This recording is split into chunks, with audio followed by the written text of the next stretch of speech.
welcome back sa aking channel. For today's vlog guys, as you can see sa thumbnail or sa title, it's gonna be an unboxing of iPad 10th Gen. In this vlog guys, I'm gonna share to you how did I able to save almost 7,000 pesos for this iPad. And then, we will also be unboxing the basic accessories that I bought from online din. For now, let's enjoy together this unboxing.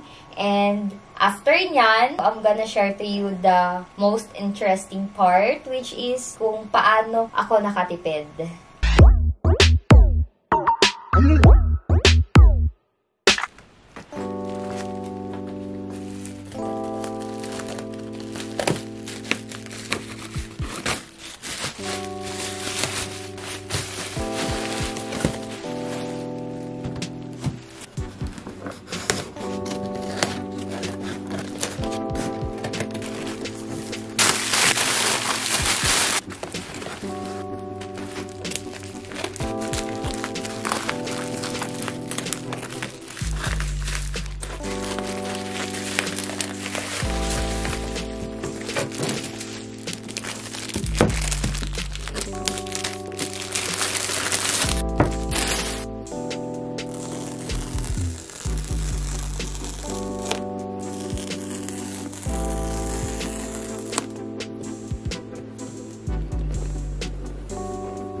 balak kayong yun ang ituloy. How was it so far?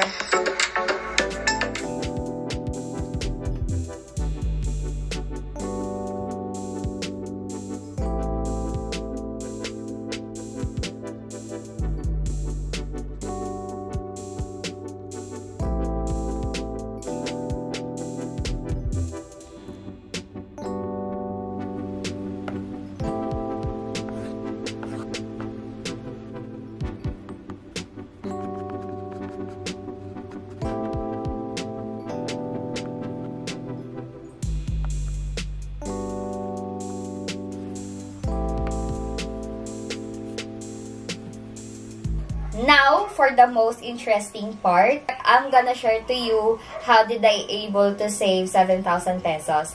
Actually, I'm very excited to share this to you guys, lalong-lalo na dun sa mga students na gustong bumili nitong iPad. Kasi mostly sa mga nag-order or bumibili ng iPad ngayon ay yung mga students. Lalo na ngayon, online na lahat. Kaya medyo nagiging essential na yung pagkakaroon ng iPad. Nung naka-decide na akong bumili ng iPad, nag-canvas muna ako sa iba't ibang authorized seller kung saan ako mas makakatipid. Nag-check ako sa Apple website. So, ang original price nila is 39,990. And then, sa mga physical store like Beyond the Box, ang price nila is same lang din. For cash ata is mga nasa 39,000 din. And then, if for installment is mga nasa 42,000. And actually, I know it's not right, but I tried also on availing the student discount sa Apple Education. But unfortunately, hindi siya nag-push through kasi medyo nagiging strict na talaga sila. And then after nyan, muntik na talaga akong bumili doon sa physical store. But buti na lang guys, walang available. So kaya yun, naghintay muna ako ng matagal.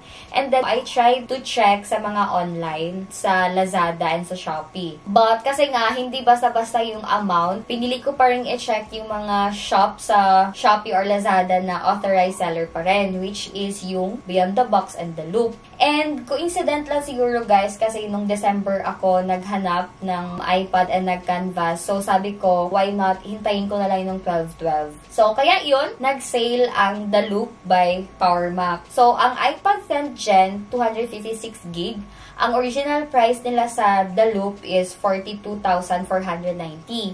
And dahil nga 12/12, naging 37,000 na lang siya. Before ko pinush na i-proceed sa payment, syempre nag-check muna ako ng mga reviews. Okay ba yung pagbalot? Like wala bang damage or kung original ba? And based nga sa mga nabasa ko, legit naman yung mga items. May mga serial number naman. And then okay din yung pagkakabalot nila. Kaya yun, nag-proceed na ako sa payment.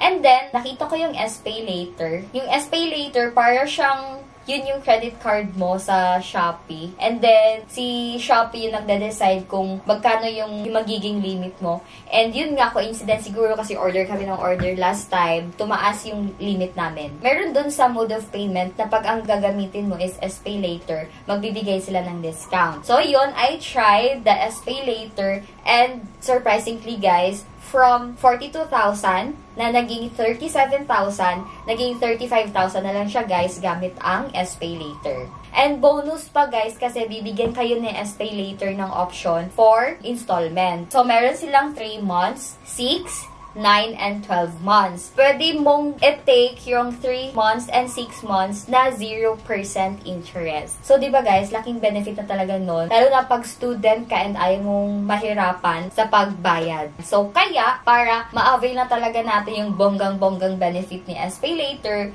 pinili ko yung 6 months. And that's why, ang babayaran ko ay 5,900 per month for 6 months. So, if you are planning on buying items, kahit na hindi mga iPad, kahit na ibang items, try nyong i-maximize yung benefit na naibibigay ni SPay later kasi laking tulong pa rin siya. But, be responsible tayo sa pagbayad monthly. Kasi nga, if hindi mo naman siya mababayaran monthly, dun na magkakaroon ng interest. And, dagdag ko pa guys na wala nang hidden charge doon sa nabayaran. Like, kung magkano yung total, i-divide lang siya sa 6 months, transactions, no more, no less. Actually, easy lang talaga yung pagbayad sa Shopee. Like, kailangan mo lang mag-top up gamit ang GCash or any bank account. Ilagay mo lang sa Shopee mo and then yun, tapos na. So, di ba, less hassle siya. So, that's it for our vlog, guys. I hope na natutunan kayo and may nakuha kayo sa vlog natin today. So, if you like this video, please like and share. And if ever hindi ka pa nakapag-subscribe, don't forget to click the subscribe button for more upcoming vlogs. Thank you for watching, guys, and see you to my next vlog. Bye!